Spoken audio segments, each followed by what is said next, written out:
एक व्यस्त शहर के बीचों बीच ऊंची इमारतों और भीड़ भाड़ वाली सड़कों के साए में एक छोटी सी बिल्ली रहती थी जिसका नाम था विस्कर। वह एक बेकरी के पीछे एक गीली गली में पैदा हुआ था और उसका शुरुआती जीवन संघर्ष से भरा हुआ था। उसका ग्रे रंग का फर अक्सर गंदा होता और उसकी हरी आंखों में एक अजीब सी चमक थी, जैसे वह कुछ बड़ा हासिल करने का सपना देख रहा हो।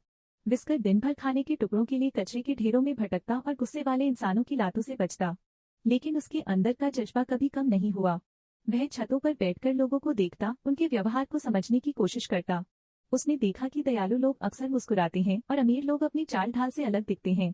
विस्कर ने एक ऐसी जिंदगी का सपना देखा जो आरामदायक हो, जहां पेट भर खाना हो और प्यार हो। एक दिन विस्कर गली में घूम रहा था कि उसने कुछ खास देखा। एक समूह सड़क पर अपनी कला दिखा रहा था।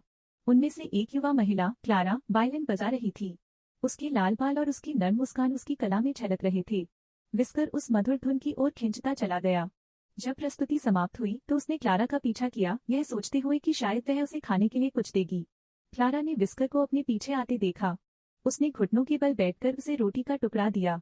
तुम्हारी जिंदगी बहुत कठिन रही है छोटे दोस्त, उसने मुस्कुराते हुए कहा। विस्कर ने हल्की आवाज में गुनगुनाया, जैसे उसकी दया को स्वीकार कर रहा हो। क्लारा ने उसे अपने साथ घर ले जाने का फैसला किया और उसका नाम रखा विस्कर, उसकी लंबी मूंछों के कारण। क्लारा के साथ जीवन विस्कर के लिए जादुई था।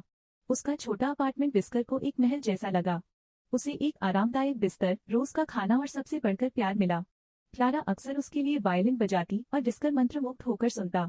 दोनों के बीच गहरा रिश्ता बन गया और विस्कर के अंदर की सारी कड़वाहट धीरे धीरे दूर हो गई।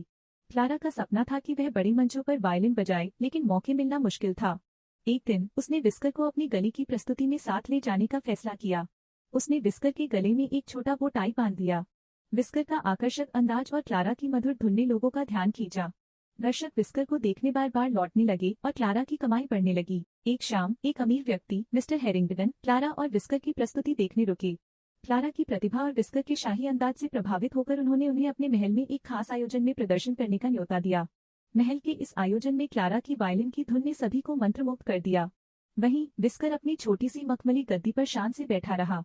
उसकी तस्वीरें और कहानियां फैलने लगी और क्लारा और विस्कर को बड़े आयोजनों में बुलाया जाने लगा। कई सालों बाद विस्कर एक आम गली के बिल्ले से एक अमीर अरिस्टोक्रेट बन गया।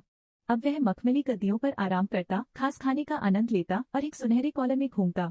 लेकिन इस नई जिंदगी के बावजूद उसने अपने पुराने दिनों को कभी नहीं भुलाया। क्लारा, जो अब एक प्रसिद्ध वायलिन वादक बन चुकी थी, ने अपनी कमाई का इस्तेमाल आवारा जानवरों के लिए एक शरणस्थल बनाने में किया। उन्होंने इस शरणस्थल का नाम विस्कर हेवन रखा। यह जगह जानवरों को खाना, सुरक्षा और प्यार प्रदान करती थी। विस्कर ने एक लंबा और खुशहाल जीवन जिया। जब वह शांति से अपनी नींद में दुनिया से विदा हुआ, क्लारा का दिल टूट गया। लेकिन उसने अपनी भावनाओं को अपनी जिम्मेदारियों में ढाल लिया और विस्कर की विरासत को जिंदा रखा। इस तरह विस्कर की कहानी गरीबी से अमीरी तक पूरे शहर में एक प्रेरणा बन गई। यह एक ऐसी कहानी है जो हमें हौसले, उम्मीद और दया की ताकत का पाठ पढ़ाती है।